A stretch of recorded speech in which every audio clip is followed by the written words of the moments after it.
What's up? Welcome to a new episode of Movie Schmovie. This is episode number 357. My name is Steve. I'm one of the co-hosts of the show, and as always, I'm joined by Ron. And John. There it is. There it is. I thought I'd create some suspense. Took the time. I like it. Yeah. I like it. I'm all about the suspense. You remember how when the last episode of Sopranos ended and it went black for a second, there was talk of people wondering if their cable had gone out because it just hung on that black for a second. Yeah. There were a lot of I think I held onto that pause long enough for people to like maybe reach for their phone in their pocket to see like what's up with this podcast. Did it hit us, is it buffering? What's happening? So or if they're watching it on YouTube, they're probably checking to make sure it didn't pause or they lost their Wi-Fi or whatever. I mean, it's possible that I created unnecessary chaos in people's lives by doing that, and I apologize. Safe to assume you did. I mean, we should just make that assumption. If anybody like lost it with their family while they were waiting for me to say my name or anything like that, some of those issues, I'm sorry, but those had to come to the surface, right, Ron? I mean, people got to deal with their mess. We got to deal with it, man. Sometimes you got to be the catalyst. It really can't be John's fault that happened, right? Not legally. You can't hold us to that. It's a philosophical weight that I'll carry with me, but not prosecutable under Maryland law. Anyway, how's it going? Yeah, it's going. Let's hope that never happens. Let's hope the feds don't try to take over. And that shit. That's part of our podcast charter. Is that our mission? That was the goal. Is to avoid federal interest. Oh, I misread that. I thought we were trying to garner it. Sorry. Yeah. Well, there's a certain kind of interest. We want awareness maybe on the national level. We don't want interest on the federal level. There's a big difference there, right? Got it. So today's episode, we got some news items we're going to talk about up top here. We got Ronald's pick for required viewing, which is Terrifier. Ronald. Yes, we'll talk about that in a moment.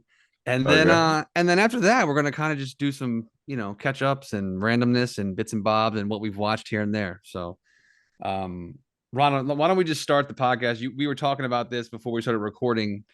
You kind of brought up this topic of conversation of, this what works and is not working, or the perfect mix of like a theatrical window to streaming or streaming only, or what was the motivation for this conversation? What brought you to this, and kind of explain what's going on to everybody.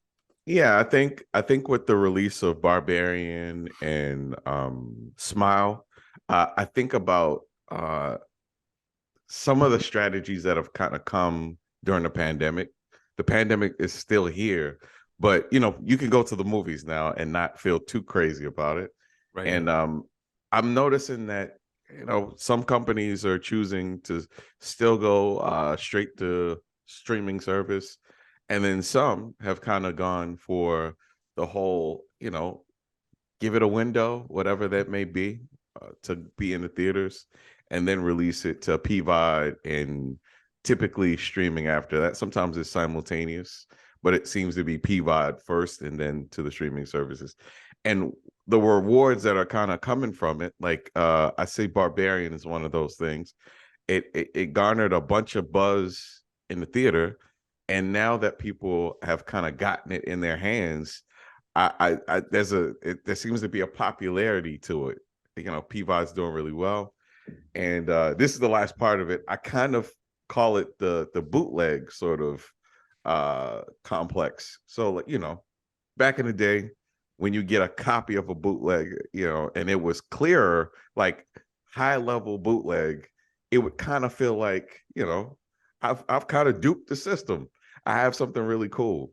And I've noticed in the last like 2 weeks or so. You know what, guys, that interest on a federal level, it might be coming.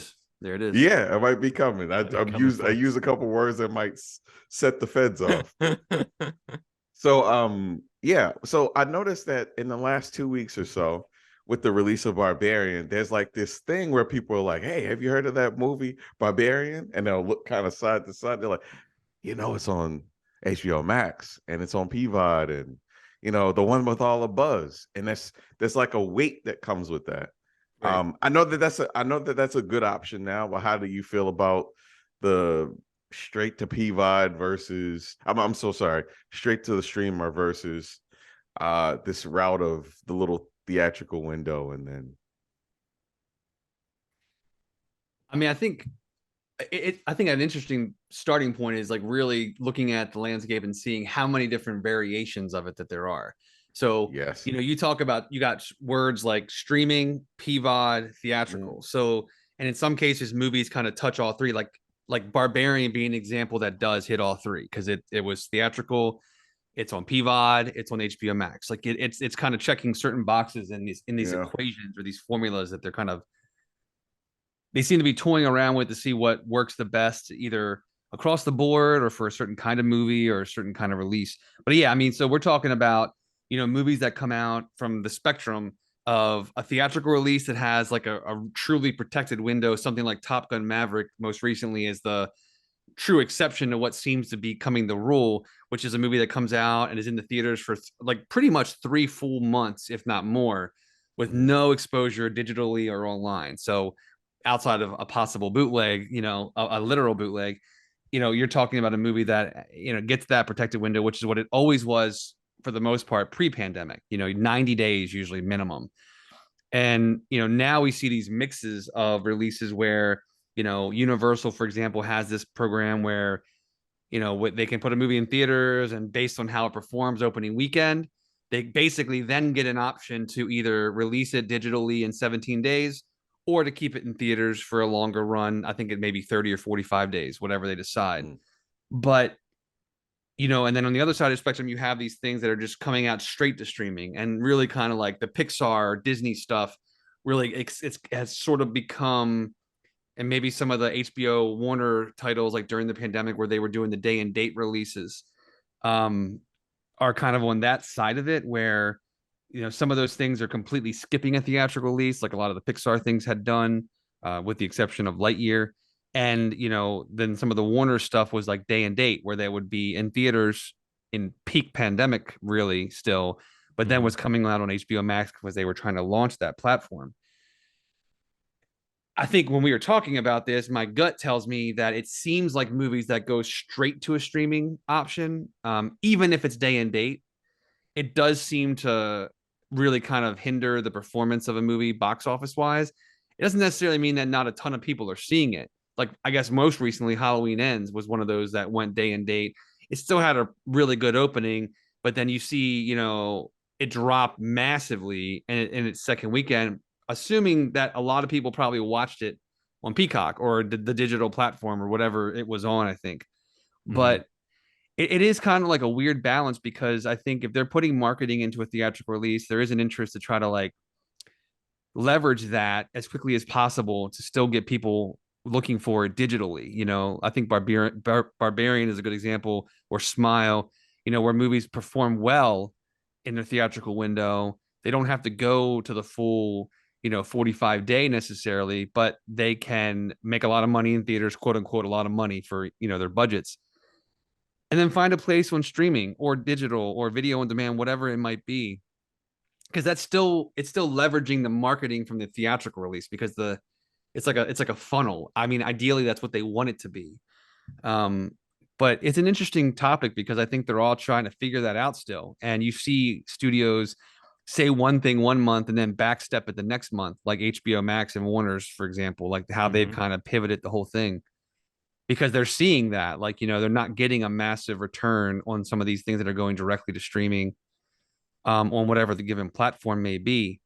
But then you have something like Hocus Pocus 2, which is a movie that probably could have come out in theaters and made a lot of money, in my opinion, especially because you see that it's basically going to end up becoming the highest streamed movie in its initial release in the streaming era.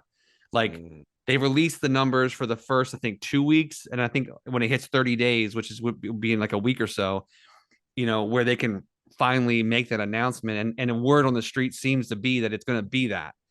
So a movie like that becoming the biggest streaming movie on a platform, like, period, you got to believe that movie, they left a lot of money on the table, like, because it seems like a movie like that would have made a ton of money. And then, of course, there's the Netflix of it all, which is like everything is straight to their platform. And they're toying with something right now with Glass Onion, really probably just as a thank you courtesy to Rian Johnson, because it doesn't seem like it's a real big commitment.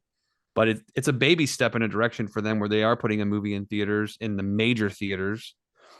Um, I don't know. It's just it's so interesting because, like you said, Rhonda, we're still kind of in it, and I think there are these warring factions of the theatrical release and protecting it, and the idea of like building a subscriber base because of the content that they can rely on to be there, on the day it comes out. So Yeah. I don't know. My gut says that things that are going straight to streaming definitely burn bright, burn fast if they benefit from that, or if they have that benefit, Mm. and they don't really have the legs that something like Barbarian or Smile is having right now. Um, so there does seem to be still a play to include some sort of theatrical release. And my gut says something like what Universal is doing is probably what the future is going to be. Whether they all come to agreement and accept some version of that, but that seems to be like the most logical thing because it gives them flexibility to pivot away Yeah. if it's completely bombing. And really, it gives like a vendor or an exhibitor like a theater the ability to say, yeah, we don't want to commit to it if it's not making money. So Yeah. instead, we can play Wakanda Forever on more screens, or they can give screens to something else, and they can get rid of something that's underperforming. So Yeah. I mean, it's a ever changing thing, but it's a really cool idea to discuss it because yeah, you do see these movies right now that are kind of breaking the exceptions, or becoming the rules even maybe. Yeah. And it's cool, especially because you're talking about two horror movies kind of blazing that path. That seems like it's probably going to be what more movies do, in the near future. Um, I don't know what do you think, John, or what's your take on? I mean, you probably been going to the movies more, or you have been going to the movies like way more frequently than either of us. So I Mhm. mean, like, and seeing most of what you've seen in theaters, even if it comes to a to a streaming or PVOD option soon, you definitely take advantage of the opportunity to go see it in theaters. It seems whenever you have a chance to. So like, what's your take on that all? I was just thinking when you were saying that, it's odd that you asked it to me that way because I was just thinking I don't have much to add to what you guys have said about this because it's such a speculative. I mean, we've been talking Right. about this different phases of this for the last several years of just what's the new normal? Is there a new normal?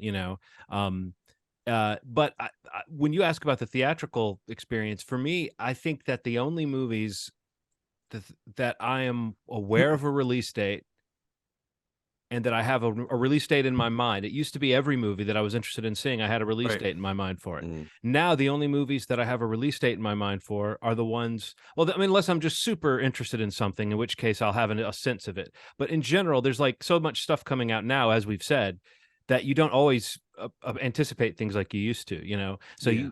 but I think the only ones that I really go, oh yeah, Wakanda Forever comes out on this day, are theatrical only movies. Right. There may have been a couple that I was surprised to see that there was a day and date, or that it came out in the theater and there was some way to watch it on streaming for $30 or something like. I'll find out. There was a early access or whatever. But I guess my Right. point is, to me, the confusion of when does that movie really come out? Oh, October-ish sometime. It's like you Mhm. start reading reviews for it, you start seeing feedback for it, give it a week, look it up. There's going to be some streaming service playing it in Yeah. most cases with a movie nowadays. And I feel like that's what I've noticed is just that, I have sort of stopped thinking about when movies are coming out exactly because I get this sense that, well, pretty soon it'll be available for me just to watch here impulsively at home. Even though, as you said, Steve, I have been as much as possible going out to the theater at times that feel like they might be a less crowded screening or just a movie that I can't wait for. But I was thinking about that, how like, oh yeah, Barbarian was a movie that I went to see in the theater because I had heard all this buzz about it and I was excited about it and there was no other way to see it. Right. Word of mouth for that movie was so strong. Then it hit streaming like right on Halloween, which was another fantastic move for Genius. that Yeah. movie. So that worked out great for a movie that didn't cost too much and was really good on top of everything else. So I don't know if we can look at success stories like that and say that's the model. I mean, I think what you're saying, Steve, the 90-day window or whatever that like Top Gun Maverick was this outlier in so many ways of what a movie can do.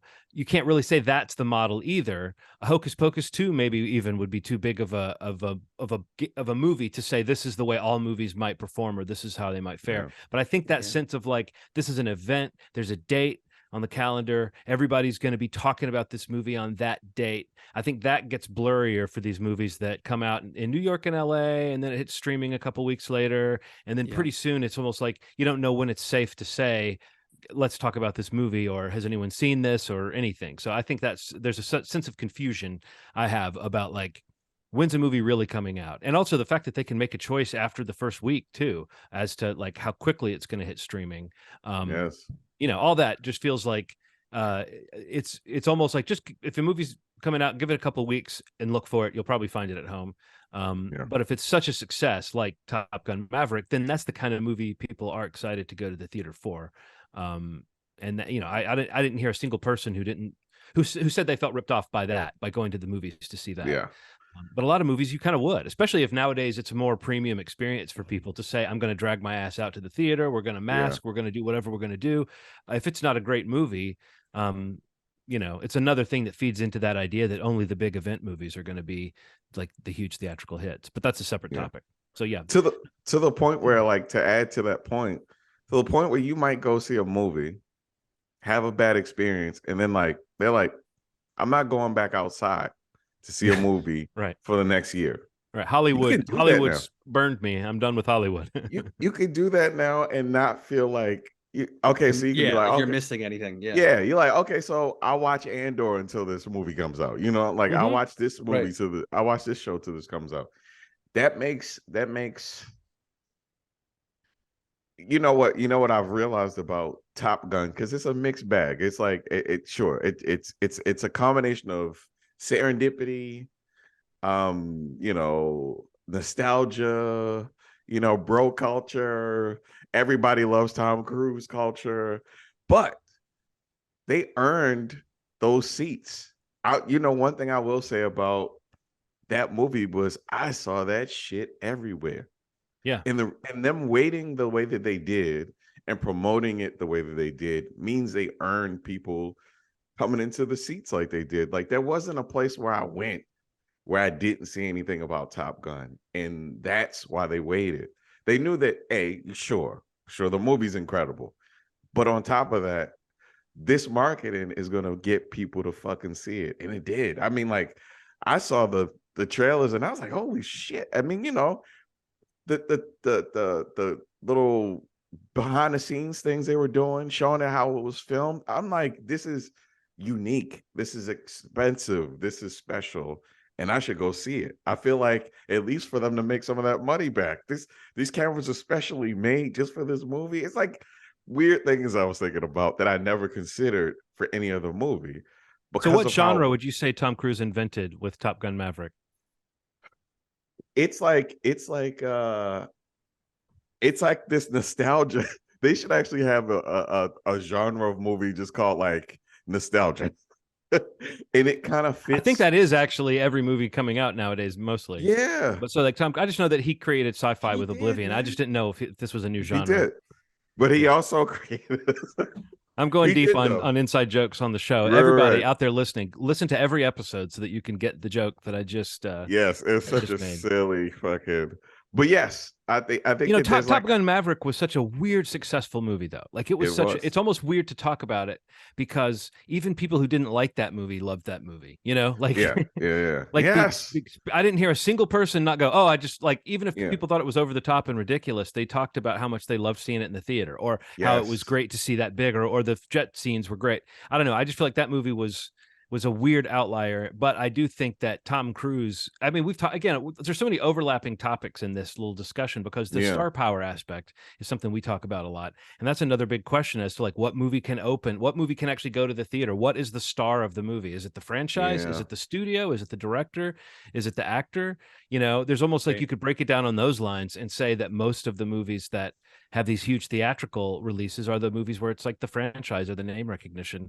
A lot of these smaller movies that are more actor driven or, you know, auteur driven, often those are the ones that just kind of dribble out now. Like I sometimes will drive by the theater and be surprised at what's out, like not so much at what's out, but at what's playing theatrically. I'll be like, oh, that's cool that's actually in theaters. I didn't know that. I watched it at home, So I don't know. So we'll just kind of keep our eyes on this. It seems like there's not really a trend necessarily, except this is just a weird moment for movies. Like now like habits are forming, and I don't think Hollywood, the business, I don't think they know what they're doing yet. Like I really don't think they have, kind of, you were indicating this, Steve, like there's not really much in like accumulated intelligence on their part about how to handle this kind of phase, like how you market movies in today's age. Like what is the smart move for a movie? Is it smarter to put it out day and date where more people can see it, or is it better to like let word of mouth kind of carry through?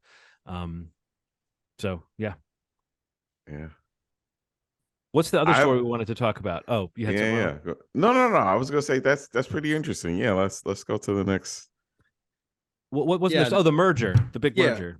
So I literally sent this to you guys like an hour or so before we started recording tonight, but it was there's speculation, there's rumors, something, possibly in play here for Jason Blum and James Wan apparently are in discussions to possibly merge their two production companies, Blumhouse and Atomic Monster, which would be really interesting because, there's been rumors over the last couple of years. I'm sure you guys have probably come across them that like, Blumhouse was probably primed to be, a prime piece of business to be sold to a big studio or to a big, I don't know, a company that's in this production distribution arm of Hollywood, and they haven't yet. So, and they've continued to be pretty successful. They've had some hits and misses in the past few years, maybe more misses than they used to have, but this seems like a no-brainer if that's the motivation, because it seems like making this happen would probably only produce more hits and would probably only value add to both of their situations. If that's ultimately the goal, to maybe end up being acquired by a studio at some point. But it seems like both of them kind of have hands through, working with, well, specifically James Wan more with Warner Brothers, well, now Warner Brothers Discovery, and Jason Blum obviously with Universal. But it seems like kind of a nice marriage in terms of the exposure to distribution that they both have, the success that they both have. Two of, really not even, a question, the most successful horror, people, in the business, production, creators, whatever it might be. It's those two guys, and, you probably would talk about like Jordan Peele, big names like that. And these are two that kind of have ongoing relationships with one another. They've worked together multiple times, and it seems to make a lot of sense to me, especially if the goal is to possibly sell your business and make a massive payday eventually, because they both have found a lot of success in the horror genre. But I don't know, what's your take on it? What's your read? Any thoughts? Sounds huge. I mean, horror is kind of the genre of the moment, it seems like, or at least as far as like all the studios want to like secure and increase their output and get like a team in place and have an imprint, a shingle under which to do it. So, I mean, in some cases, I think it's kind of interesting though. Like, okay, it sounds big, but it also, you could have believed, I mean, in terms of the Blumhouse movie vibe and the sort of movies that James Wan produces, you could have believed they were under the same roof already. I mean, not wildly different. I don't think that the content necessarily is going to be that crazy, but maybe the people they sign and maybe they'll go after some wild, different sorts of projects.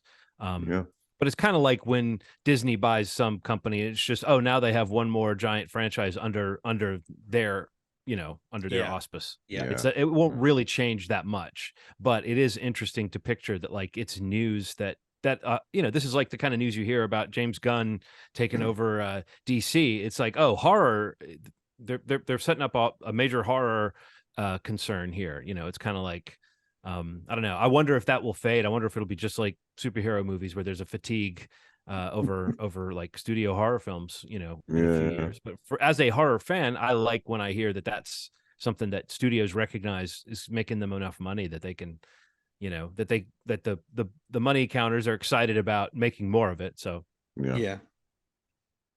I mean, the risk versus reward for the budgets that these horror films have is just, it's astronomical when you win. You know, it's like a gamble. You put what's 5 million, you know, Right. and then to make 200 million out of that, it's insane. Like it is a weird ratio of money spent to money given if it winds up being popular. So I get it. I get why it's going to work out. Yeah, I think also horror is that genre where the Friday, like that initial weekend, kind of to your point, Ronald, they can make back the budget and more in one weekend, and then it's a hugely successful movie, even if it goes straight to streaming the next weekend, or if it falls off or whatever. It's like if you spend 5 million and make 15 million, then you're probably going to have a sequel, or that director is going to make another movie for you, even if nobody likes the movie, or you know what I mean, even if audiences don't carry it forward. But what wasn't that the Blumhouse model though? Was don't break 15 million? Like, wasn't that the sort of, or something like that, Steve? There was some number that just don't go above this number in terms of budget, and then we'll be fine because we know how to make at least X amount in marketing. You know, they had a they had a workflow for making, and it kind of stepped up. Yeah, and it stepped up like kind of as they went along and had some, depending on who it was and what it was. Like they definitely went outside of that. Yeah.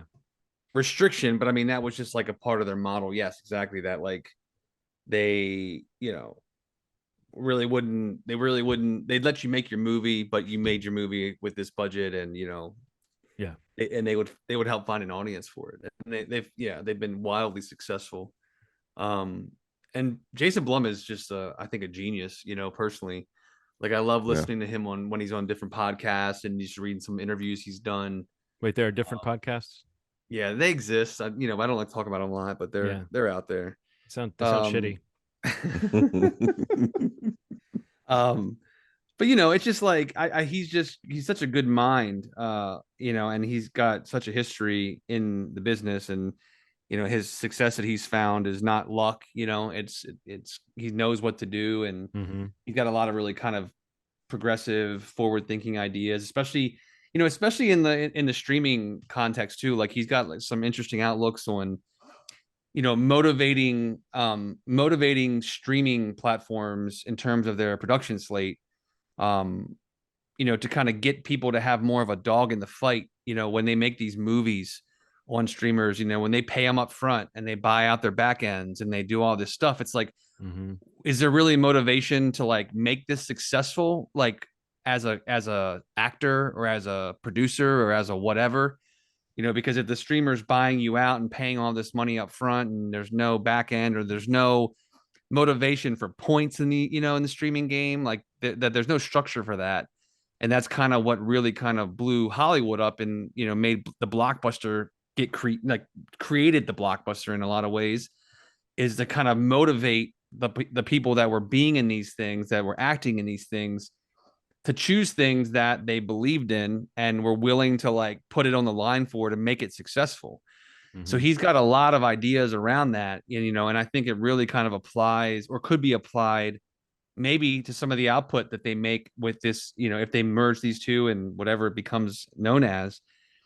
I would not be shocked if a lot of their efforts really kind of go after some or one, or I don't even know how you would do that, but something on the streaming front, to try to maybe revitalize, revolutionize, just create a new model in streaming. That's Netflix's biggest criticism, is that, these movies don't, they tout these numbers that don't really mean anything, but, and it's because the people that are involved with it you don't ever really see people out there banging the drum about a Netflix movie that's coming out. They don't do the circuit as much as they do for all these other movies that they are required to do that stuff for.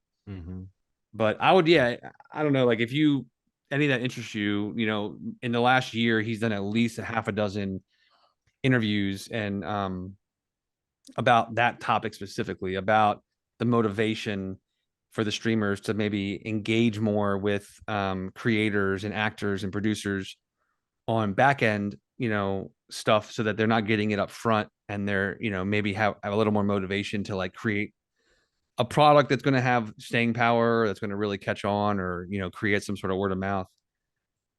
So I'd be excited to see if he actually found a way to do some of that with whatever they put out with this merger, if it happens. Because I'm a big fan of his and James Wan, but yeah. Will you be excited to find out, Steve, or will you be terrified to find out?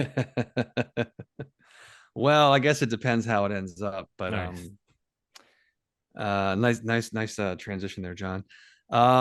Yeah, so Ronald, required viewing. Speaking of horror movies, so Ronald, tonight we're changing Jason Blum is involved in.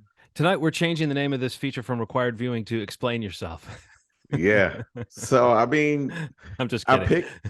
I picked 2016's The Terrifier, Damien Leone. I'm gonna say Leone. Damien Leone's terror movie. Yeah, I only say that because like it is. I picked this because these movies really split the room, man.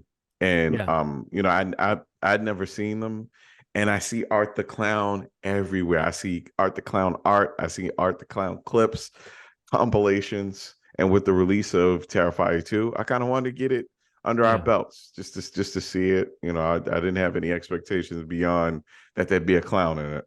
So that was your awareness. You had not seen much, because I'd read about Terrifier a few years ago. Yeah, and then like sought out a few clips online because I heard there were some really weird, brutal moments in it. Yes, and I checked them out, and it seemed like not my tempo when I watched those clips. And then when Terrifier 2 came out and was having all this hype, I did a similar thing. I kind of hunted down like, well, what's up with why people are talking about the kills in this? Yeah. And then I sort of found myself going, not my tempo again. Yeah. And then when you suggested watching it, it was like, you know what? I'm going to give this movie a good shot and just watch it like any old movie, rather than going ahead and deciding it's in that kind of what you said, Ronald. You say this movie divides the room, or these movies do. But I also think it's just in a subgenre of horror that you might be a horror fan and not watch this type of like exploitative sort of throwback kind of pure horror, kind of pure. I mean, there's a part of me that admires the purity of a movie like this, even as it's kind of turning me off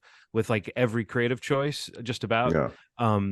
But there's a lot to talk about even within that, because what you, Ronald, said that I think is really crucial is the Terrifier 2 is having a moment. I mean, it's having a serious moment. Got to the point where it's like, oh, people are talking about this, and everybody's talking about it like it's something different and like it's something that blew their minds. People are throwing up, people are fainting. There was all those kind of stories. So I don't know. I did see All Hallows Eve, which was not the first appearance, but the first like grand entrance of Art the Clown. So I did see that. It's an anthology of stories, and Art is kind of intertwined into all the stories in the anthology, which is very hard to explain when you watch it, but it is what I saw. And I did see Art the Clown prior to this movie, but I hadn't seen a full movie devoted to this character. So I guess I want to know what you guys think, and maybe I'll tell you guys at the end what I thought. I don't know. I'm not really a fan of it. I mean, I feel like this. Yeah, I'm probably the person that John just described. Like, I love horror movies and I love horror in general. Yeah, but I guess like just the exploitative, I also just don't think that it's like a good movie. Like I don't think that there's anything creatively beyond maybe Art the Clown. Just physically and just iconically, like I can see why there's something there with that, because that is a pretty creepy, scary, figure in horror. I can see why people latch on to that. And I do think visually it's like a really cool monster, quote unquote. But I just, it's the kind of thing that I kind of have trouble getting through. Like, I don't know, some of the, and I can appreciate and respect like a low budget movie that is working with what it has. And that's really not even where I'm going with any of my concern or criticism of it. Yeah. It's more so of just like the story and the choices and the characters. Like, there really isn't anything about the movie that makes me interested in watching it at all, with the exception of acknowledging Art is like, yeah, it's pretty creepy and scary. Well, Steve, I want to like just throw in there because I think you're kind of making my main point here, which is that other than art, this movie has nothing going on. Like it's so Right. rare to see a movie that like they maybe there's a line or two that indicates like a relationship between the sisters, I Some think. friends, yeah. But like it's so sketched in. Even when like the radio report comes on and they're talking about the murders that have just happened, they say the local sheriff says it's like they didn't even say like, you know what I'm saying? They didn't even like on the radio. They usually would say the name of the sheriff or the name of the county or something. But instead, it's like the local sheriff said in town there was a killer, a man died. You know, it's like they have thought so little through that I wasn't so much pissed off by that. But I do think that's a detriment to this movie. That like if you're not engaged by the tone and if you're not here for this kind of violence and this kind of gore, just as a rule, not to say that I'm not here for it, but I'm not going to sign up just for that. Then it's like there's literally no, like some horror movies will bother me with how much they attempt to make you care about what's happening outside of the main storyline. This movie was the opposite. There was literally nothing except for a kind of drawn out, you know, slow moving single location, more or less, movie. So I think that's part of why it's hard to get through, Steve. I was prepared to be disgusted, but I was more bored than disgusted. But I did get a little disgusted at points. It's pretty misogynistic, right? I mean, like the major kill that they linger on in this movie, what made me really uncomfortable, the way that it's filmed and the I mean, and I agree that horror. I think that's what I wanted to ask you guys about is like, why do we have a line between the kind of horribly violent, blasphemous stuff that tickles our fancy and we think is really good, and the stuff that just feels kind of cheap and like sleazy or something? Like what's that line and why is that line there? I have something to say. I think Steve isn't artsy fartsy about everything. But one thing he's artsy fartsy about is his horror films. Yeah, I think there's editing.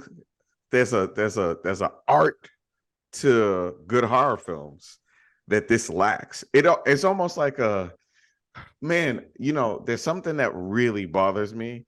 There's like this audience that's like, fuck the establishment. This is what people like for horror and stuff like that. So I kind of went on like just seeing how people felt about it. And what I'm starting to understand is like, I don't mind there being a level of like, I'm going to throw up watching this movie. But what I really want at the heart of it is good storytelling. Yeah. And I think that's what y'all were saying. And with Steve, you know, you were kind of hitting on when you first started talking about it. And what you were saying, John, like there is whatever, let's name any horror film that we've ever talked about. If that person did a comedy and it had the structure of that horror film, we would like that movie. If it was a romantic comedy and there's something about structure and beginning, middle, and end. What are the motivations of the character? And there's a development of story that we want to see that these things lack.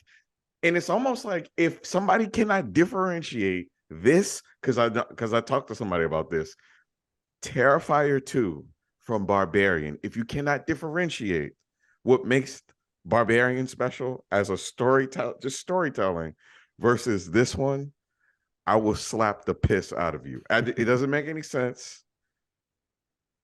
It just bothers me. I mean, you're mentioning Terrifier 2. What we just watched was Terrifier, and the reason I want to mention that is that Terrifier 2 is an hour longer.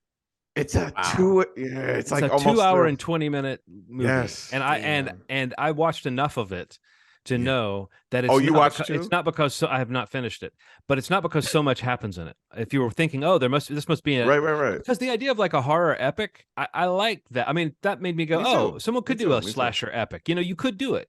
It would be interesting to see someone really bite off that kind of huge storyline and try to take a B grade idea like this and make it like with great characters and great scenarios, but that's not what it is. It's really just this, but even more padded. And more gruesome, drawn out kills. And I think that's what Terrifier 2 is getting a lot of fame for, is the fact that the kills are off the chain insane. And Yeah. once again, there's a couple of women who, guess what, have some pretty nasty stuff happen to them. And I just am surprised I haven't heard anybody say that, like, about these movies. I guess horror has a certain amount of exploitation and misogyny kind of baked into it, and we talk about it, but the best movies thwart it or use that, like, even back when it was maybe still a little sexist, to say, oh, we're surprising you that this woman has the fortitude to survive this situation, even if that is inherently sort of a sexist model. You still had examples that are great within that, like Sigourney Weaver in Alien, or Jamie Lee Curtis in Halloween, where it's like, oh no, this is not about watching a woman suffer. This is about watching a character be a badass, and they happen to be a woman, And I don't know, I just feel like that's always been a discussion to have about horror, but I found this movie to be just kind of mean in that way. And like, again, whenever you watch these movies and always notice who gets the worst kill, who gets the most drawn out scene, who gets the most suffering on screen, who's the most humiliated, whatever. Oftentimes it'll be a woman in this type of movie. But also just bringing nudity and sexuality into a scene like that is always something that makes me uncomfortable, because, like, I don't know if you guys do this. I just sometimes think about, like, if it's a situation where I'm thinking how uncomfortable it must have been for the actor to go through this, then it feels weird for me to watch it for kicks. But I know I sound like such a prude, because there's a lot of movies that are incredibly uncomfortable and do all these things, but do it artfully. And I don't have this feeling of, like, why am I watching this, or who loves this? Like, I could see who maybe watches this with their friends and enjoys the fun of it, of kind of talking over it.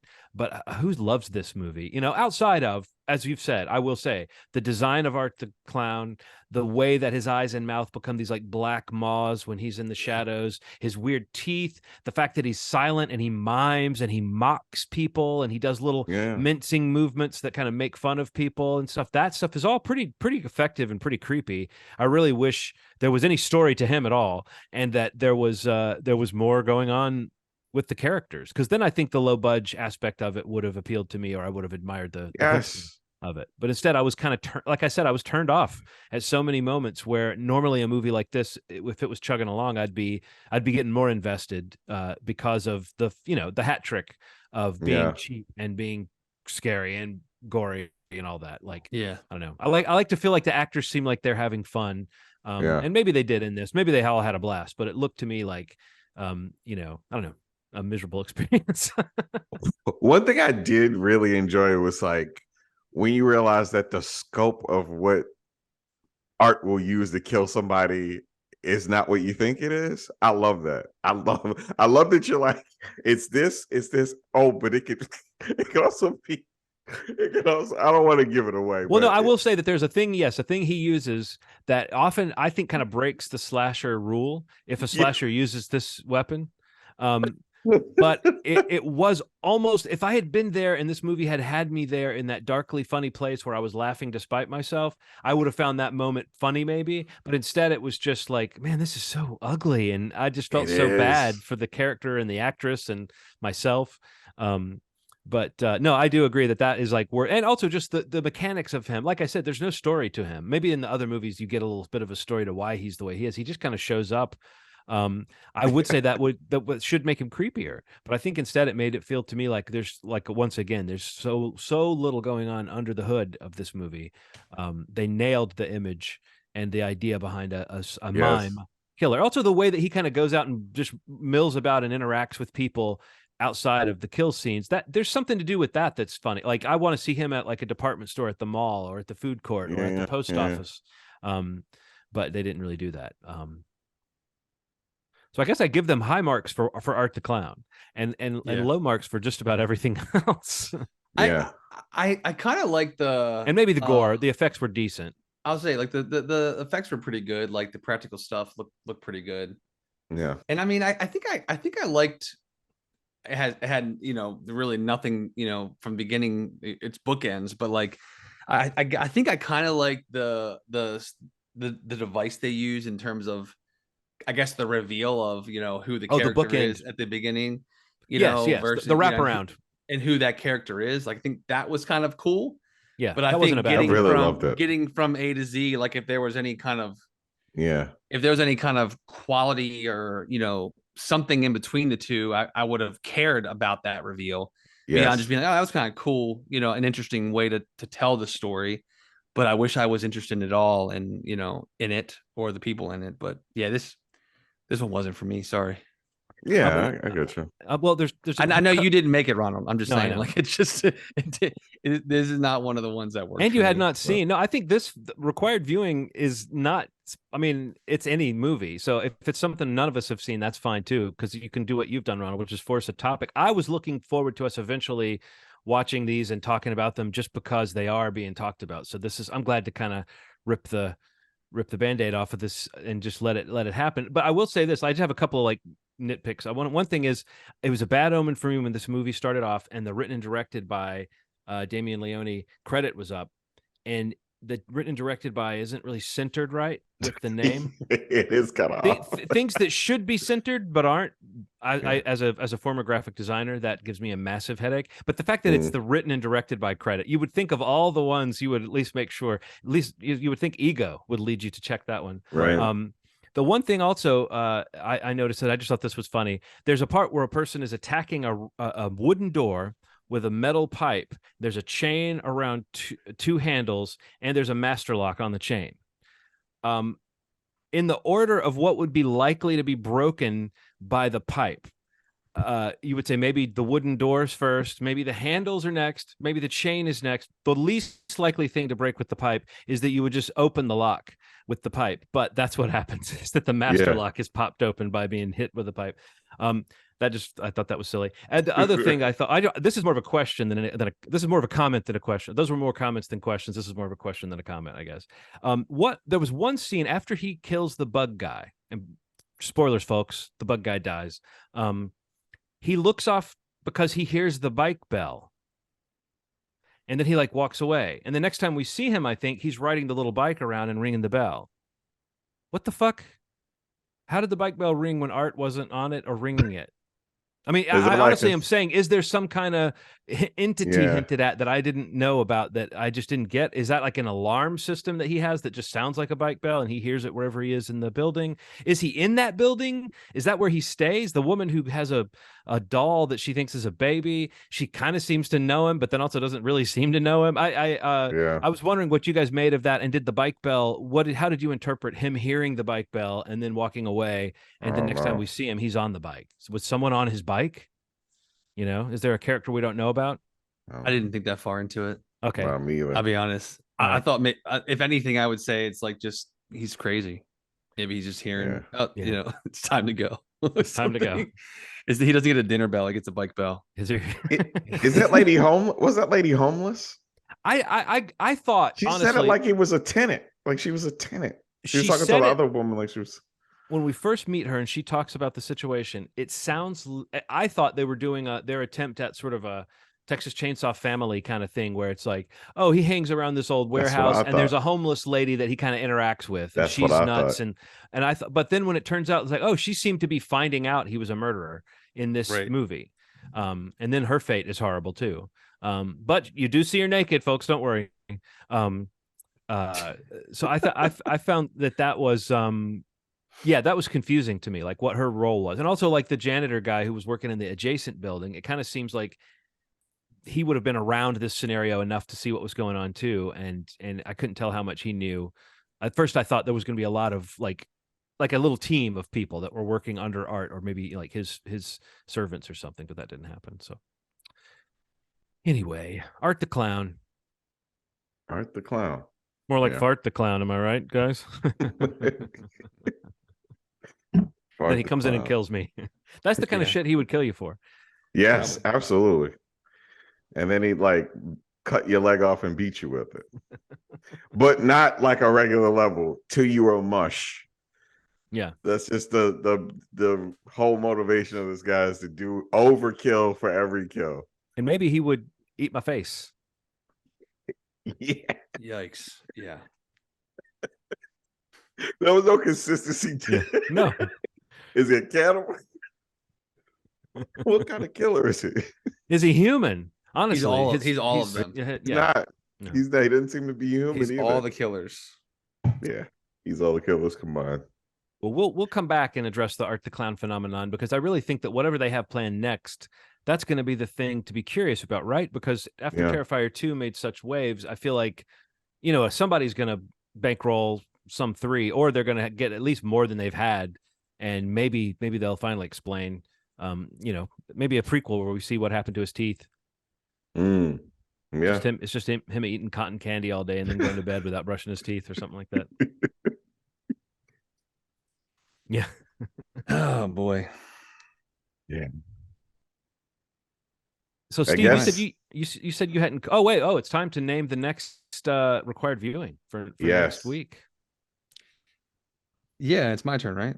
Yes. Yep. So I kind of sort of inadvertently teased it last week when we were talking about like holiday stuff.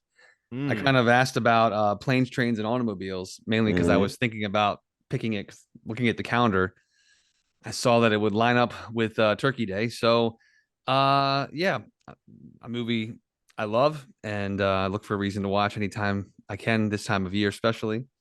I think also just like, recently I think, Steve Martin's kind of got another win going with Only Murders in the Building, and I've seen a lot of people like, I don't know, randomly, maybe it was his birthday or something, but like posting about John Candy recently, or there's some documentary being made about him.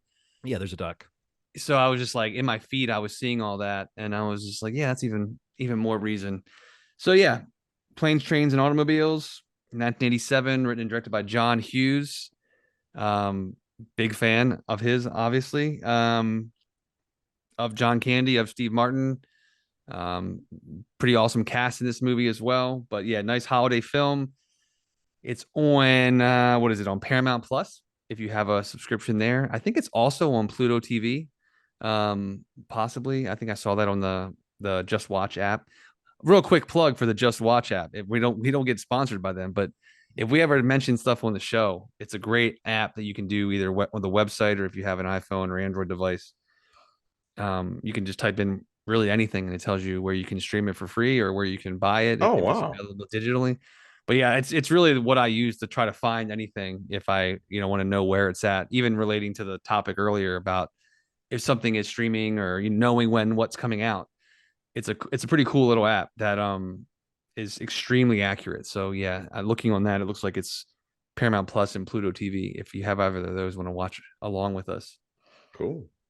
Planes, Trains, and Automobiles. Have you seen it, John? Have you guys seen Planes, Trains, and Automobiles? Oh, yeah. Or it's been, man, I've seen it, but it's been a really long time. I'd honestly say over 20 years for sure. Wow. Like guaranteed. Like, yeah. Cool. 20 okay, years. Good. It's probably been at least that long fresh since watching it all the way through. I don't know when the last time I watched it all the way through was. I mean, I saw lots of clips from it when it was one of the movies that they used to put clips from it on the Comedy Channel back in the day. Yeah.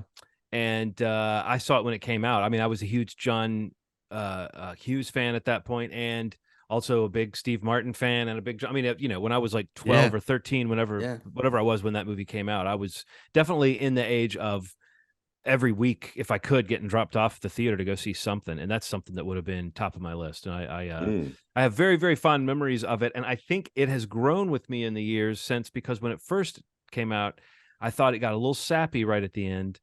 And I think I've become more appreciative of sappiness. Like when you're 13 or whatever age I was, 14, that's when you might be most like grown at sappiness. I've gotten sappier by the minute since that moment. You know what I mean? So this movie the sappy part of this movie has gotten more and more effective on me whenever I think about it, and whenever I think about the turn that this movie may or may not take towards the end. But it's interesting how much this movie evolves. It's like it's actually got like twists and turns in it, kind of, in terms of the emotional relationship. So no, and it's kind of weird to put it in a category. Like, I guess now we kind of think of this movie as like a bromance, but this is not that. Like, this is not that model. It is and it isn't. Yeah, cool. I can't wait. This is going to be fun to watch. This actually seems like a family, a good family, not a good like, family watch. There you go. For sure. Thanks for suggesting it, Steve. Thanks for requiring it. Yeah, my pleasure. Okay, cool. So yeah, Planes, Trains, Automobiles next week. What else we got? You're about to say something, John? I was going to say, I don't think you are caught up on Atlanta, but you are, right, Ronald? You finished Atlanta. So I don't know. We'll try to talk about it without spoiling it too much for you, Steve. I feel that I may talk about the shape of the last season, but not really the events of the last season, if that makes any sense. So nothing plot wise will be spoiled. But I don't know, Ronald, what are your feelings about? I mean, now that Atlanta's done, it's a finished statement. How do you feel they wrapped it up? How do you feel about the way it ended? And also, just now that we are looking back, I think we talked about the show in its first or second season. How do you look back now that we've seen these last 2 seasons of the show, after a bit of a break? That really seemed to kind of, it's sort of a scattershot of things that Donald Glover wanted to say, and wanted to use this show to do. And it turns out he might have had a lot more in mind for what he could do with this show than the average fan wanted to hang in there with, it seemed. For sure. I think that everybody should have listened to, before the show came out, him saying that it'd be like Twin Peaks. I mean, I don't know why people ignored that. He said it like 15 times before the show started. And I think people thought that based on the first season that it was not, it was going to have some level of surrealism, and that was it. But as the seasons went on, like, it really started to kind of step into that whole idea. And whether people rolled with that is one thing or another. But I'll just talk about how I feel about it. Atlanta is by far one of the first shows I've ever seen in my human life that had conversations that I had never seen on TV. Even within like some of the ridiculousness that was going on, I never felt seen on TV. And just because somebody was Black and in a space doesn't mean that there were things about it that I could relate to. Because Donald kind of walks in this weird space, right? He's from a really bad part of Atlanta, but had a great family. And I was from a bad part of Baltimore with a great family. And from that, you can kind of discern these experiences that are both, full of love and greatness, and then complete chaos that exists in this area. I'd never seen that depicted on TV ever in my life. And I don't know very many people that had that, where we're like, you'd have an incredible day out and then somebody would be shooting in the club next week. I mean, like that was my life up until maybe right when I met Erin, right when I met my wife, quite 8-9 years ago. So the fact that this there's a thing that exists. Well played, Steve. Good interjection. The fact that there's something like this that exists in the pantheon of television is it's like lightning in a bottle. I don't know how it happened. I don't know how it like exists. But I also think within that, everybody has the right to complain about the last 2 seasons. Even with all the things I've said. Yeah. I will not or the third season. If people are complaining about the last season, I'm wondering what show they wanted. Yeah, I'm like, like, the third season, I feel like I can get when it's more than half not focused on the characters that brought us to this point. I could see why that was. I mean, as much as I enjoyed the third season, you and I were having this conversation, Ronald. It would it was like, oh, I kind of wanted to pick up with this plot line or that plot line, and then they would keep subverting things. I can hang in there for somebody trying to subvert what I expect up to a point. Then there's a point beyond which I'm like, okay, what is this thing? I never got to that point with Atlanta. I still thought it was pretty brilliant throughout, but I did start to miss the show of the first 2 seasons during the third season. Yeah, so I was going to say that reminds me, if you liked what the first 2 felt like, and maybe are a little afraid of the surrealism of the third, look no further than the 4th season. I feel like it's a good combination of all the things that existed in the first 2 seasons, and then some craziness from the third, but just a little bit, not as much, not enough to like I feel like Steve kind of threw it away when he saw it. Because it took you to a weird place. Like, it wasn't what we know. And if you want that, the 4th season, if you come on back, baby, come on back to the 4th season, you will enjoy it. And it's a send-off that made me super emotional and kind of poses a huge question towards the end of the show that fucking made me almost flip my table over. So to note real quick, I as much as the 3rd season, I haven't finished the 4th one. I'm like halfway through. Yeah. The 3rd season, like, as much as it threw me, never once was it like, these aren't good episodes. Right. Right, You know, right. Yeah. like the Totally. the creation of these stories of what each kind of, you know, they felt more like standalone episodes. Like there was some through lines, you know, very loosely, but you know, I'd say on its face, each episode themselves were like, oh, that was a great episode of a story being told. But as the greater good, you know, or the greater overarching like idea of the characters that I love so much from the show, that's where it lost me, because I felt like it was so disjointed with the characters that I loved seeing together navigate what their life is there. So, you know, taking them somewhere else and breaking off these stories and these one-offs, and it's very cool. It's very creative. Like I think I said, like it's a massive flex, you know, to be able to do that with a show like Atlanta, with the traction that it has and the momentum that it has and or had and still has.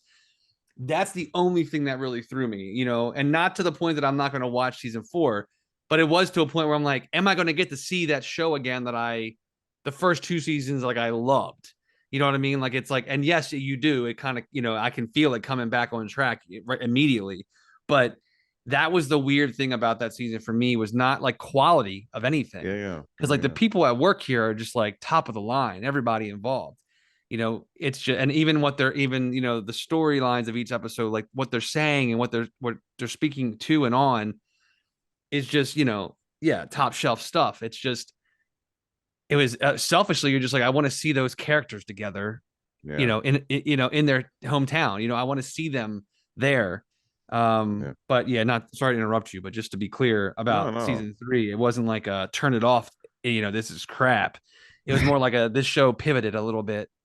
And where is it pivoting to from here was my concern, but it seems like, you know, it came back around.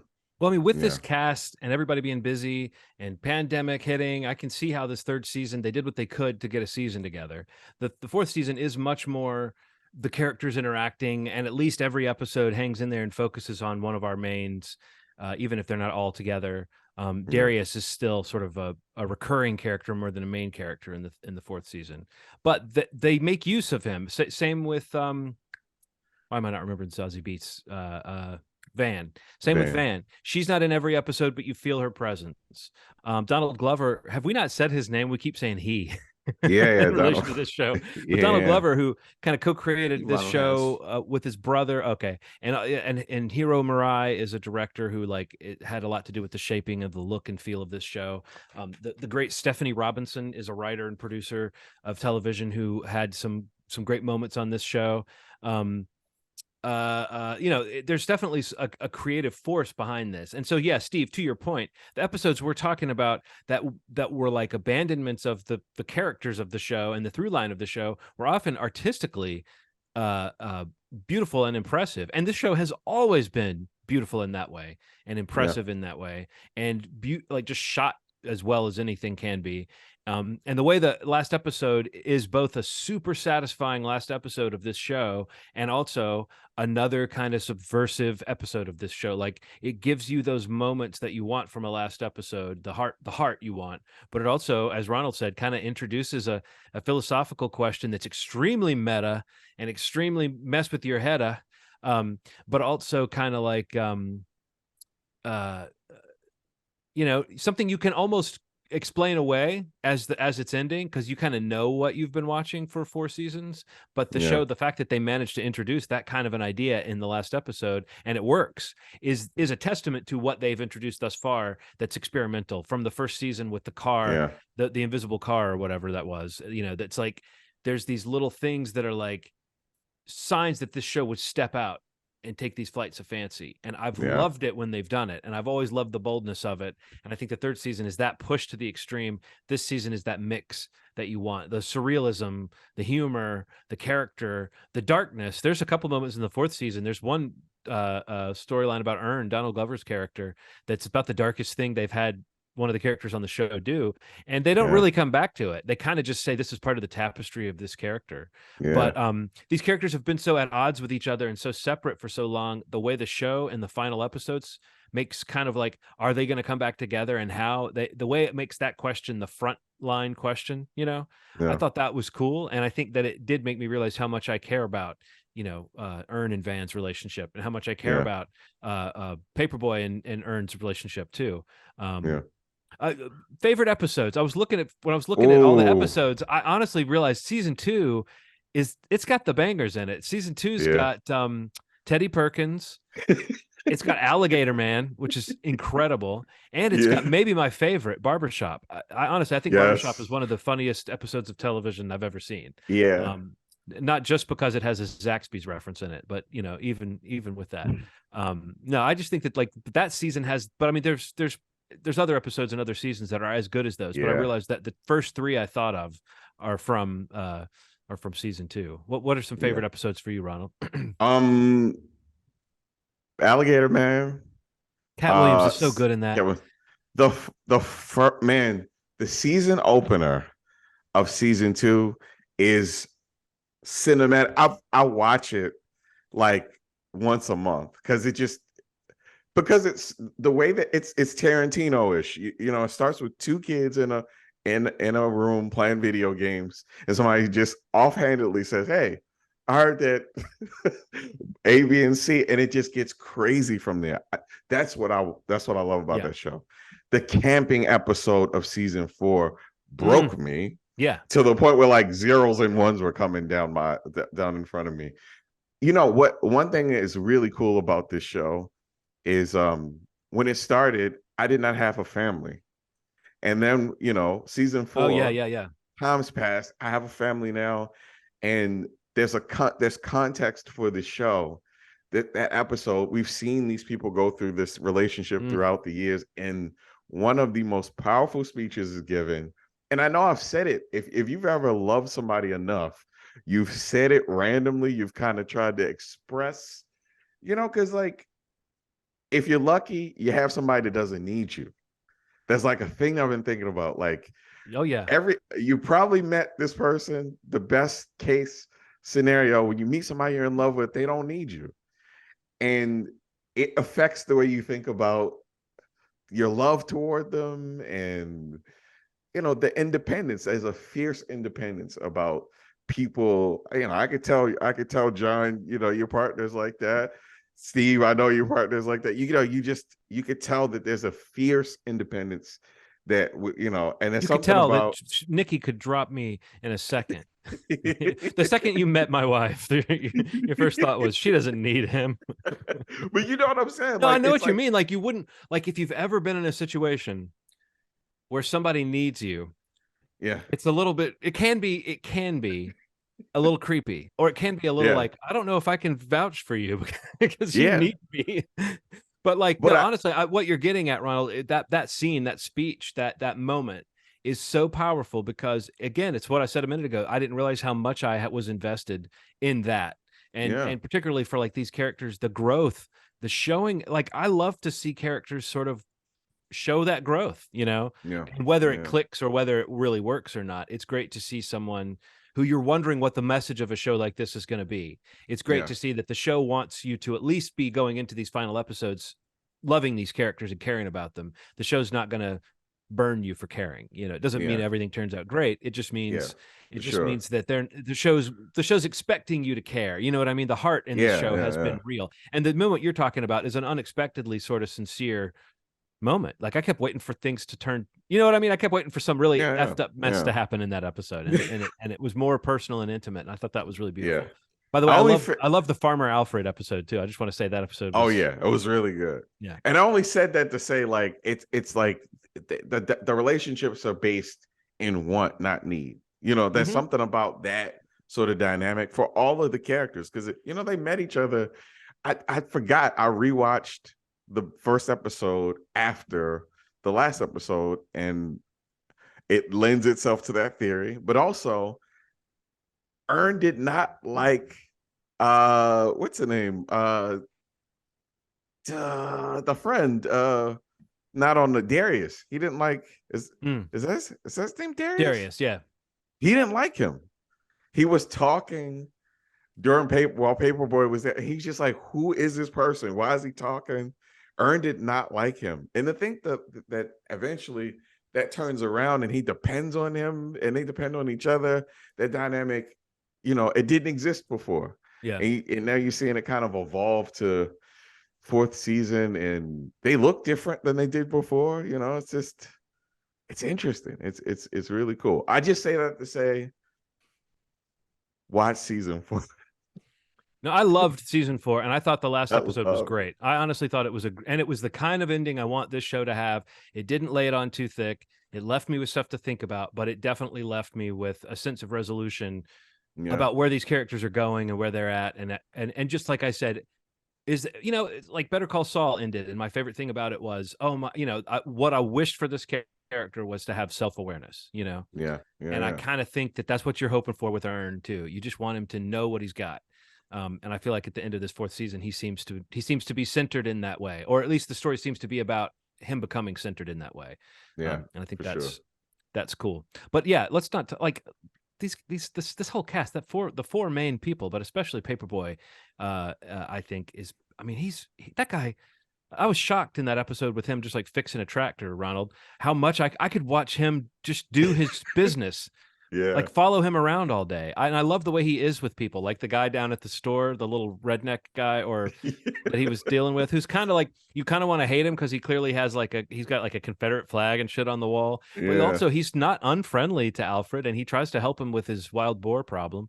But there's just all this stuff, just seeing him, like seeing these characters interact with people is fun. In that last episode, seeing how Darius is with people.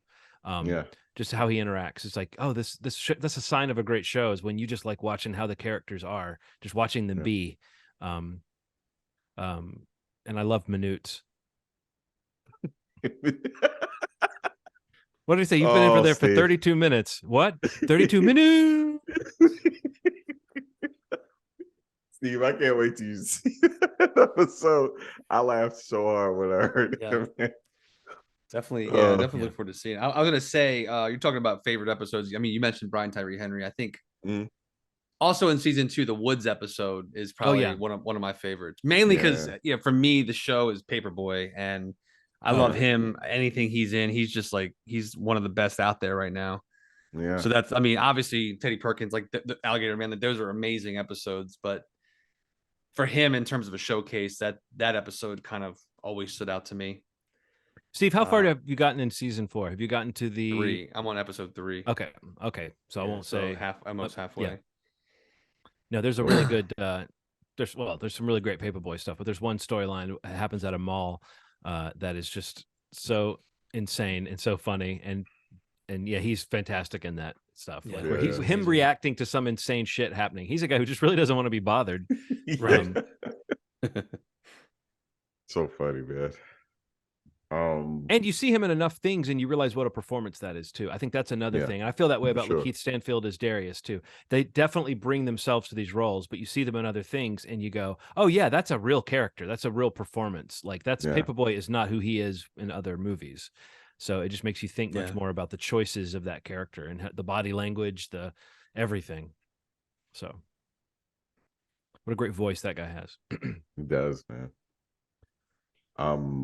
What have you guys been looking at? Have you been watching anything over this past couple weeks? Oh, well, I guess week. Yeah. This week. Has it been weeks? Yeah, man, I must have felt it's been weeks. Has anybody seen Amsterdam? No. I haven't, but real quick, before we get off Brian Tyree Henry, I was gonna mention I saw Causeway, which is the Apple TV movie that he's in with Jennifer Lawrence. And again, he's phenomenal. They're both phenomenal in this movie. It's definitely it's kind of a very subdued but really kind of tough, heavy movie to watch. But definitely some of the best stuff she's done in a long time. Oh, and and another just like awesome performance by him. Like, you think about the little bit of screen time he had in Beale Street, and you're just like, that guy. And, he's been in some blockbuster movies, but, even just stuff like this, their chemistry is so good in this movie. And I definitely recommend checking it out. It's on, it's on, Apple TV Plus. It's not that long either. It's only like an hour and a half long. So it's not like a, like a big commitment in terms of like a heavier, more darker movie to watch, dramatic. But yeah, just on the topic of him, before we get off of him, another reason why I think he's like the dude's gonna win an Oscar someday. It's just a matter of when and what. But he's great, and she's really good in it too. And I feel like maybe she's going into a phase of her career where these are the kind of roles she's kind of going after more, like kind of recentering maybe what she's doing as a star and with her acting career. Because I really like her, and this is definitely a reminder of like what an amazing actress she is. But it's called Causeway, and it's on Apple TV Plus. Cool. Yeah, I couldn't tell. That's one where I couldn't tell from the poster image like what the heck kind of movie it was. So yeah, she's basically like she's a soldier who had like a brain injury, and basically adjusting to life back in New Orleans, like where she's from, and their paths kind of cross, and he's got his own, story that he's kind of dealing with. Yeah, and they kind of find that support in one another. But yeah, it's good. It's really good. Cool. Well, I just mentioned Amsterdam. I asked if anybody saw it, and did you, Ronald? Have you seen it? No, I haven't seen it. Yeah, I guess I'll wait maybe until somebody's seen it. I mean, it's like you've heard the mixed to negative reviews for this thing. It's the kind of cast where you sort of would expect, if it were good, you would think you'd be hearing more about it, or if it were a home run, you'd be hearing more about it. But there's always the chance that with a David O. Russell movie, that if critics aren't digging it and if audiences aren't digging it, that you might watch it and go, hey, this is another I Heart Huckabees, because that was a movie that critics didn't love and that audiences didn't love and that I loved. So, I'm open to this movie being something that maybe people are missing, and it's so funny how over the course of 2+ hours, there's so much charming stuff. There's so much to like. There's so many little funny bits. If you like the cast, which most people are going to like somebody in this cast, there's plenty to watch that you can enjoy. But it's almost like while you're watching things that are working, you're also seeing the things that aren't working, or the ways it's just not coming together, and the way that scene to scene, it's not gelling into a story where you feel like there's momentum, or it's like all the quirks, all the traits, all the, Christian Bale's a guy with a big scar on his face and a glass eye and a crazy, Barton Fink hair, and he's like lost a lot of weight and he's doing an accent and doing. It's like it's so much, so quirky, and like I don't know. There's just something about it that feels like it should be zinging you from scene to scene, but instead it's kind of a slow, kind of dreamy pace in that sense, and you do find yourself 2/3 in realizing, oh, I really don't care. Like I don't. The storyline, I'm not with it. Like there's too many, like, you need to talk to so-and-so. He knows about this. It's like one of those where there's like a twisting storyline. And I think, you're supposed to be trying to guess what's going on, but it's so madcap that like, there's no traction for you to be, there's nothing grounded for you to hold on to be like, oh, what's going to happen here? But if you like watching these actors have fun around each other, then it's definitely got some pleasures to it. I did not hate it, but I did find like have you ever done this where like a movie's like not too well reviewed and you're kind of curious about it anyway, and the first 5 minutes you're like, what are people talking about? This is fine. And then 10 minutes in, you're like, well, that was kind of an odd little moment. And then by the time it's like 15-20 minutes in, you're like, okay, yes, okay. This is, mediocre at best as a movie, but that doesn't mean there aren't things to enjoy about it, just about from beginning to end, from the way it's shot to the performances and everything. It's just a loose, weird script.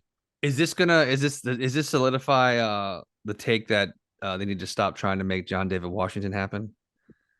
Can I say that he's his usual mild self, but this time I found him a little bit more enjoyable in this, because I told myself he's playing kind of a quiet, calm guy in the midst of all this wackiness, and I enjoyed him in this a little bit more. But I think that's because David O. Russell, for all of his flaws that are on full display in this movie, David O. Russell gets actors to loosen up and do something. Like there's some reason why he has kind of a feel and a style to his movies, even though it might be a little hard to pin down. And it's so I think John David that's his name, John David Washington. Did I get that right? He's not the worst thing about it, but yes, there's still nothing like electrifying about this guy. If you're looking for that star power that we found missing from a couple other movies that he had to carry. Maybe the fact that Christian Bale's doing every actorly thing in the book to hold interest. Right. You don't really need another guy twitching around, being wacky. Okay. I started listening to a very interesting podcast. Oh, the Jordan Peele thing? The Jordan Peele Quiet Part Loud. Which is, I don't know, man, like Is it Tracy the scariest Letts. podcast? They've said it's that their goal was to make the scariest podcast ever. The I don't even know what that sound of, means. Are there scary podcasts? Like I'm not aware of. I mean, I guess the equivalent of this, if for the listeners out there, Calls, Apple TV Plus has a series called Calls that is an absolute roller coaster ride. It's audio with some visuals, but it's mostly audio. And if you have a good sound bar or like a home theater setup, just crank it up and let the magic happen. And there is some top-notch sound design in this show. So I listened to it in my car, and the sound moves all around the car. It's really weird. Like I thought typically something's just a stereo setup. This thing moves around. I don't know what they're using, but the sound is bouncing around the whole car. So I'm like getting some stuff in the back. Like, what the fuck is going on? But it basically is about a kind of a right wing. I'm sold. A right wing kind of host that he basically is Fox News-ish, and he has a theory that there's a sleeper cell of Muslim kids in New York, and they disappear. And basically, because of all this, the way that he attacks the subject matter, he gets banished. Like, he loses his viewers, he loses his listeners. And then one day, somebody offers him the opportunity to get it all back. But there's something to it. There's something about the way that people are approaching him about his message that he was kind of talking about back then, which may have led to people getting hurt out in the streets because of the propaganda. And he's kind of stepping back into this role. But with that stepping back into the role, the consequences may be a bigger ripple effect. He's kind of made a deal with the devil. And it's about that. So it's intense, man. It's really intense, and it sounds really good. Steve, you're smiling about something. You're just happy about Ronald's rundown of that podcast, or something else? Love it. Yeah, I love it. Love it. Yeah, man. No, Ronald and I have been talking about a scary podcast idea, and it's like, so I was like watching this news when I saw it announced. I guess it was a week or so ago that I saw the first mention of it. Yeah, it's like just that idea of being creepy with a podcast. I would say, even though I was joking about can podcasts be scary, I think the scariest podcasts I've listened to have been sort of true crime podcasts or anything involving like found audio, or occasionally you'll be listening to like a weird phone call that's been recorded, or some things like that are scary. I think audio definitely has the power to be creepy that way. But I just love that Jordan Peele is trying to be like the scary guy. Like, he's like, nope, we're going to do the scariest podcast. We're going to do, I'm going to keep doing these bigger and bigger movies. I love how committed he is to the genre. So that's what I take from that, but I'll have to check it out, because I'm very, just even doing my due diligence, my research for a couple of projects I want to do. I need to know what's the scariest podcast. You got to figure out what people are doing to make it scary, and what's working and what's not. I'd say Calls is scarier. I mean, just off the first episode, I just listened to the first 20 minutes in. But it's making some. I wanna find out what happens next, and it's doing its job. Yeah. What else? Is that a show, Steve? Anything to wrap it up? Any final thoughts, recommendations, recipes? Recipes, yeah. Let me post a few of them on the. I'm trying to think. I don't think I've seen. I mean, I watched Tulsa King, the Me special too. Stallone, which I thought was fine. It was Me too. pretty good. Yeah, he should have been a mob boss 20 years ago. Yeah, I was like, but that would have. He also would have been 55. He's 75. Yeah, I know, it's crazy. Like that moment with Andrew Savage is like, like you feel the same that she feels when she hears that number. Yes, I was like, he looks great. He does. But He does. 75. But I'm liking that. I mean, I think again, it's probably another hit for Taylor Sheridan. Like he's got like this machine that he's running. Oh, that's him. I wasn't aware of it. Yeah, Paramount Plus. But I'm definitely curious to see how that show goes along.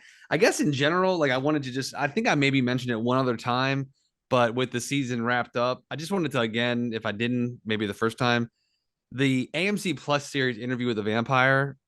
You gotta watch this series. Oh my god, I loved it. Like if you like any of the Anne Rice novels, any of even if you, I mean, I like the Interview with the Vampire movie, even with all of its flaws.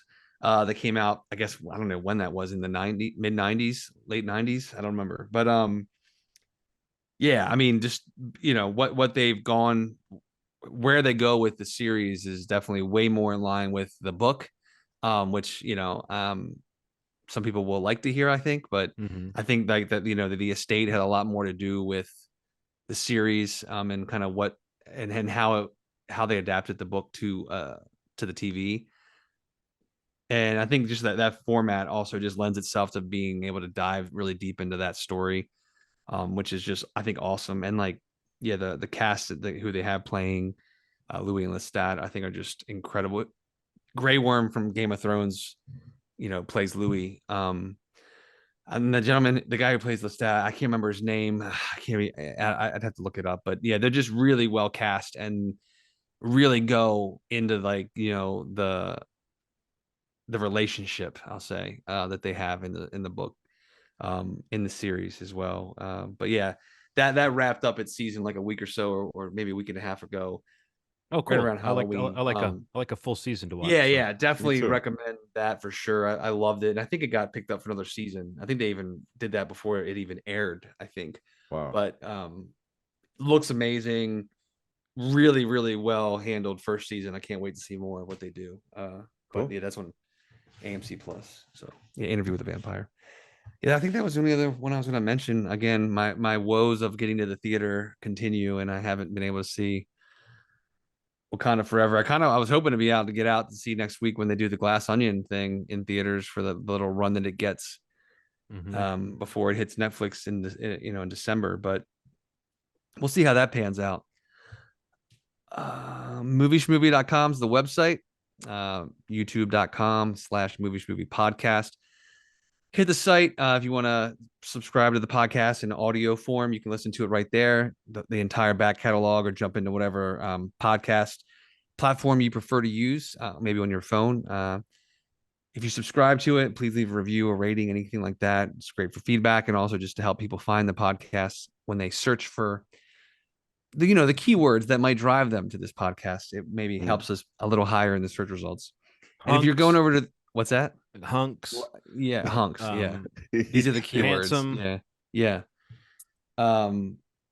If you head over to the YouTube though, and you want to subscribe to the video version that we put together, make sure you hit subscribe there as well. Hit the bell for the notifications of when new episodes come out. And beyond the episodes of the podcast on that channel, do put out stuff throughout the week in between episodes, news items, teasers for the upcoming episode, little recaps, shorter versions of them if you can't listen to the whole thing, and at least on some of the topics that we go over. They all come out on that YouTube feed. So if you hit the subscribe button, make sure you hit the bell to get the notifications when they drop. And next week we'll be back with our, I guess, a Thanksgiving themed maybe episode. Maybe we'll finally talk a little more about Wakanda Forever if I can finally see it. And we'll go through my required viewing pick, Planes, Trains, and Automobiles, again on Paramount Plus, and I think Pluto TV. Don't quote me on the second one, but do you guys have anything else you want to add before we wrap it up? Just if you guys can try to catch up on Andor before next week too, because the finale of Andor comes out. Right. So I'm way behind. I got to start Andor, John. Well, my friend, you're in for a pleasure, but it is like it's a really good show, but it's also kind of a slow burn. So I hope that binging doesn't hurt the whole experience, the feel of it, because it's been such a fun dip into a way of looking at Star Wars that I just don't think anyone's pulled off yet as well as this. So anyway, cool. Okay. I'll do my best, John. Please do. All right, guys, we'll see you next week. As always, you've made our day. Thanks. Bye.